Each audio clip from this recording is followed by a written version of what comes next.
It's Heidi Wong, and this is Twisted Tales. Each week, we uncover the true stories that inspired horror's darkest legends. Subscribe if you dare, and share your own twisted tale below. This week, two shadowy conspiracy theories that may have influenced the plot of a 2008 horror movie starring Bradley Cooper. What if there was something sinister happening beneath your feet? Some stories say creatures live in carefully crafted tunnels below the earth, hoarding history's most important secrets. Others say the real monsters aren't underground at all. They're actually above us, looking down from skyscrapers, making their fortunes from our downfall. Wherever they are, they're feeding on fear, on power, and on us. In 1933, a mining engineer named George Shoufeld moved from the Midwest to Los Angeles in search for gold. George had built this thing he called a doodle bug, an electric radio device that he claimed could pick up on gold underground. Sounds kind of like those metal detectors that people use to find junk on the beach. George said that his device could, quote, detect electrical similarities between matter to find precious metals and jewels, and he knew just where to look. Some of George's friends in Ohio had made a map of sheepskin. They claimed this thing was like 100 years old, because of course it was. According to the map, there was gold buried all over Los Angeles. So they all moved to LA, ready and willing to dig deep holes in search for fortune. They started using the doodle bug to take readings all over LA, and apparently they found something downtown. Around the Central Library, the device was freaking out. They decided that this was where they would dig. George Shoufeld and his friends told the county that they split their findings 50-50 with the government. Apparently that was enough for them to get a digging permit in February of 1933. This was the Great Depression and the city was desperate. So as long as the team left the property in its original condition, paid for all the costs of the dig, and split the profits 50-50 with the city, George and his friends were allowed to do it. They dug and dug and dug, mainly in areas that their maps said were abundant in riches. Now I know this is going to be a shock, but they kept coming up empty. George's team was getting burnt out, and the city was too. The permit was extended month by month, but patience was wearing thin. The miners kept running into issues like not digging deep enough, tunnels collapsing, and even earthquakes. And of course, no gold. George knew he'd need a good story to convince the city to let him continue.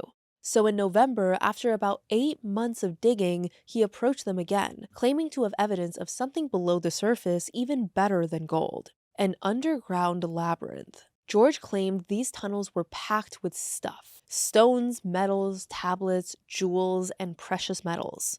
George explained that this gold was buried by a Native American tribe called the Lizard People. They were called this because they built tunnels in the shape of a giant lizard. He said that he heard this tale from a Native American man in Arizona named Chief Greenleaf. George didn't give them any more details about this guy or how their paths crossed, but he did say that Greenleaf knew something that the rest of us didn't. Greenleaf said the Lizard People created the tunnels 5,000 years ago, after a massive meteor shower had threatened to destroy their tribe. After the meteors rained down on the West Coast, destroying crops and killing thousands, the surviving Lizard People planned an underground refuge. As for how this was possible, their tribe had already outpaced modern society in technological advancements. They were capable of building a subterranean metropolis that could hold thousands of people and store their most valuable assets.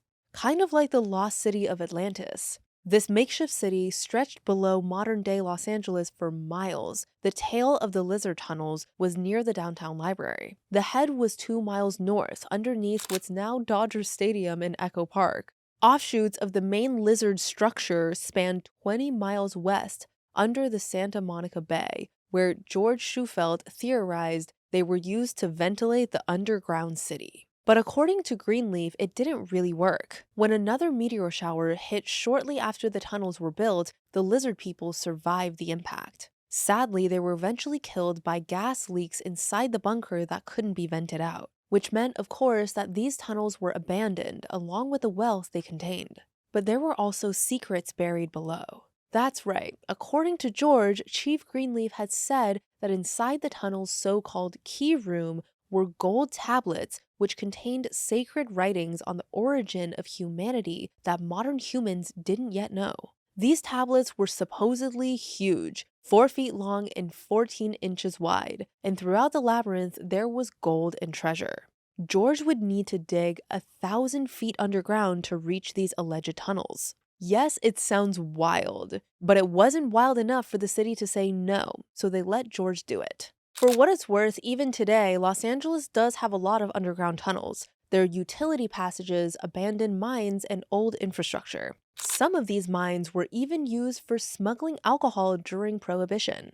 So in the 1930s, George and his team did run into some of those existing, non-mythical, and non-gold-filled tunnels. But they couldn't find the underground city that Chief Greenleaf had described. By the end of November, their main dig was 200 feet deep, but that was a far cry from the 1,000 feet George said that they needed to dig.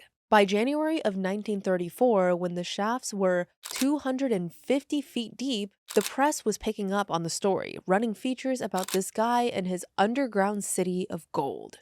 Just when the team was getting some newspaper coverage, George just gave up. They hadn't been able to find these tunnels nor the answers to the origin of humanity, and before they could even get close to deep enough, the search was called off in February of 1934. They were like, let's go home, you guys. Let's not find the lizards and the people, and it's not worth it. I don't want to know bad enough. That's me with like any haunted situation. It's like, do you want to get really good content in this haunted place? And I'm like, I just don't want to find out that bad. You know what I mean? Like, I want you to go in there and then I want to be the one to find the footage. Do you know what I mean?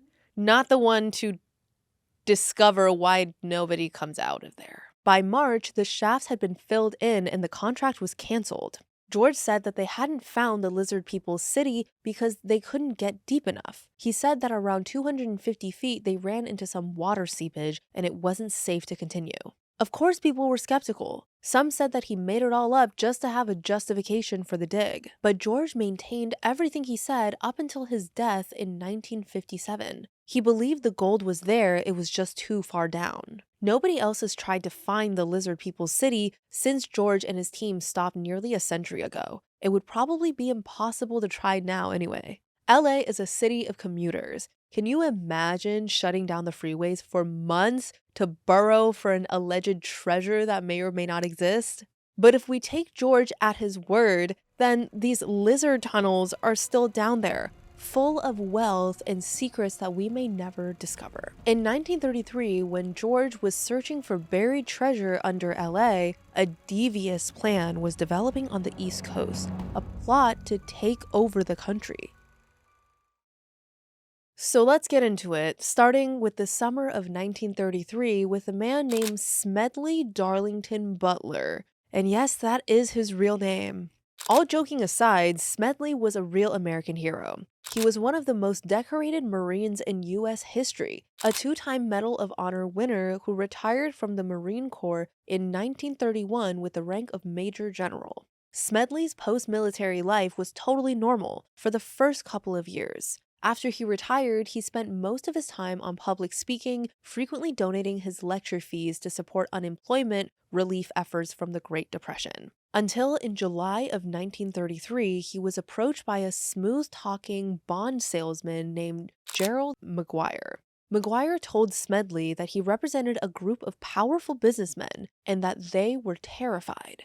The Great Depression was in full swing and war was brewing in Europe. The world was in chaos and McGuire's friends didn't think President FDR could handle it. McGuire told Smedley that they were organizing an army of 500,000 veterans. They wanted Smedley to use them to make himself Secretary of General Affairs and demote FDR to a president without any real power. Smedley played it cool. There was no way he was going to sign up for this. But he didn't want to turn McGuire down and have him move on to someone who might actually take the deal. He wanted to find out how to stop it and who else was involved. His instincts paid off. Shortly after that meeting, Smedley was introduced to Robert Sterling Clark, the heir to the Singer's sewing machine fortune. Clark was more blunt than McGuire. He basically said, I have $30 million and I'm down to spend half of it to overthrow FDR, which is a crazy thing to say. But what's even crazier, for perspective, is that $30 million back then is worth about $800 million today. Clark also said that he had plenty of rich and powerful friends to help foot the bill. And a lot of people were in on this. Rich and powerful men from financial institutions like JP Morgan and industrial giants Goodyear Tire, Anaconda Copper, and Bethlehem Steel. They even had a guy from Remington Arms who'd agreed to supply the weapons.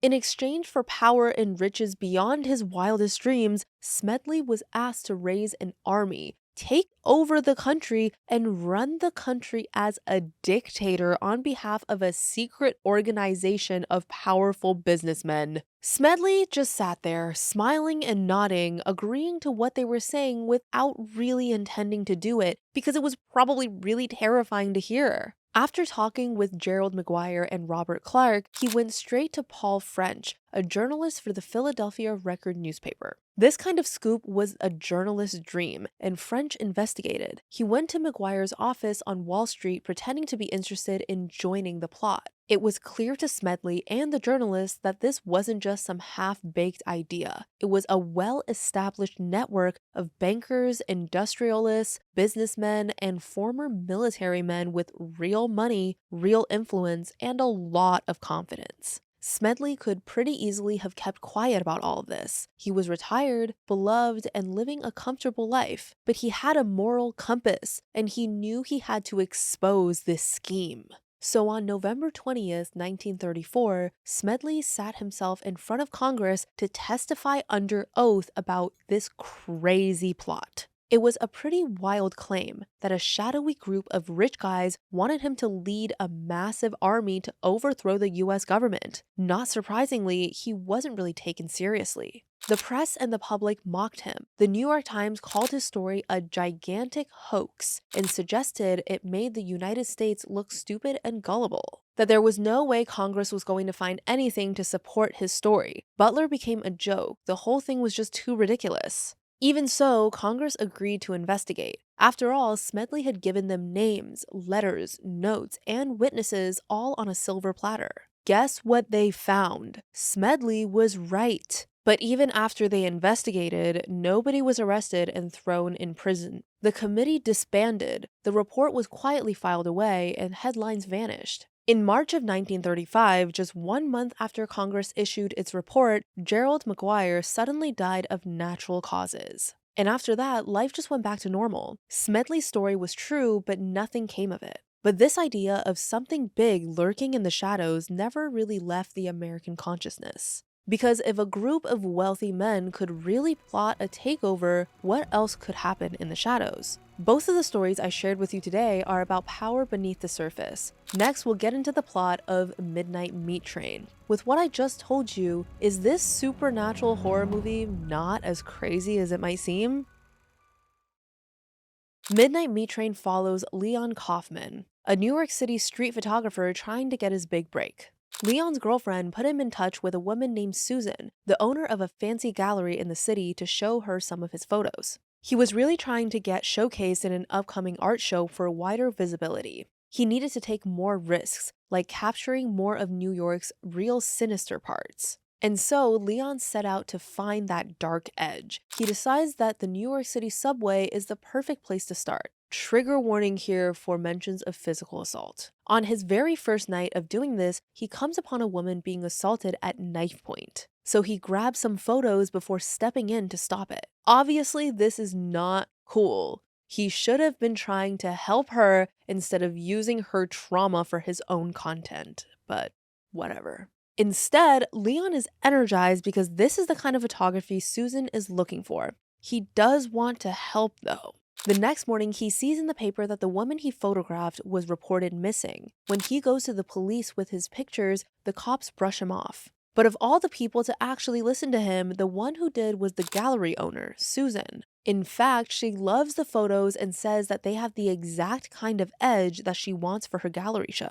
She offers Leon a spot if he can bring her 2 more photos like the ones that he took.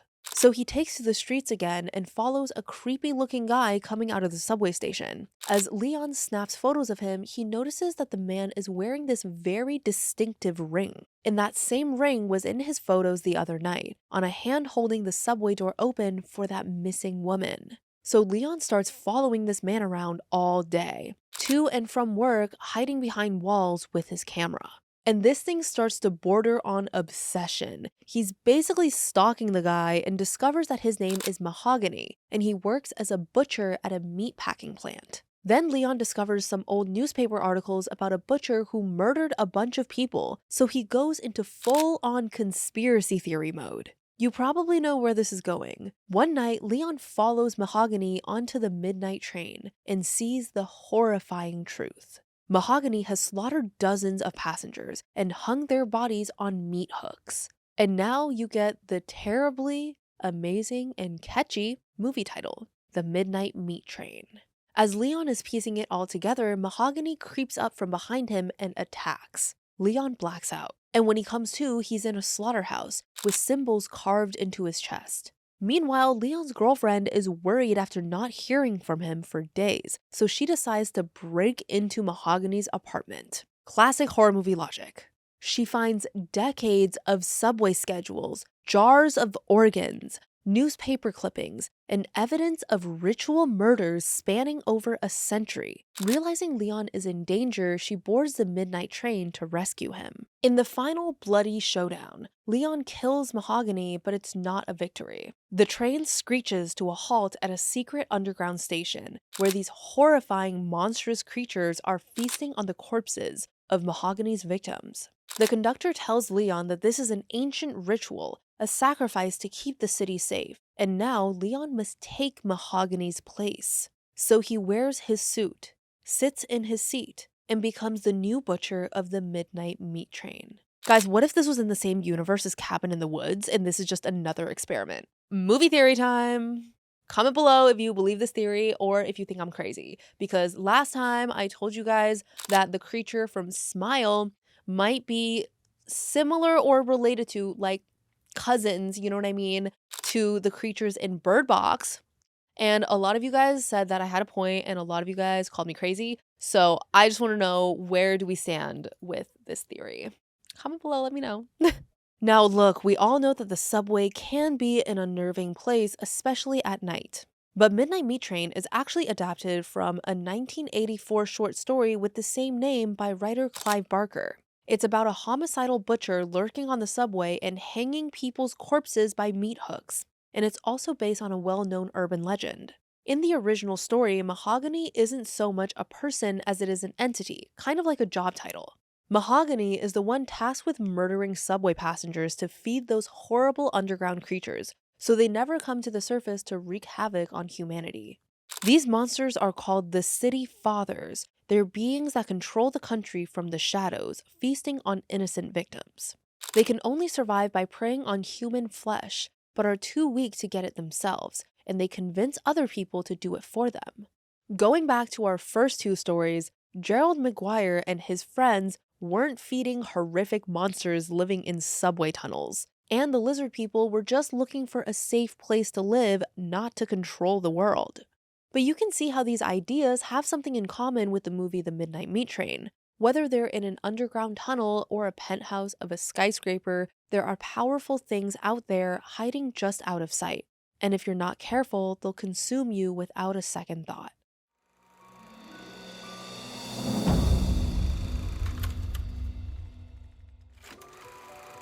Thanks for joining me on this episode of Twisted Tales, a Crime House original. I'd love to hear from you. What did you think about today's stories? Anything you're dying for me to cover?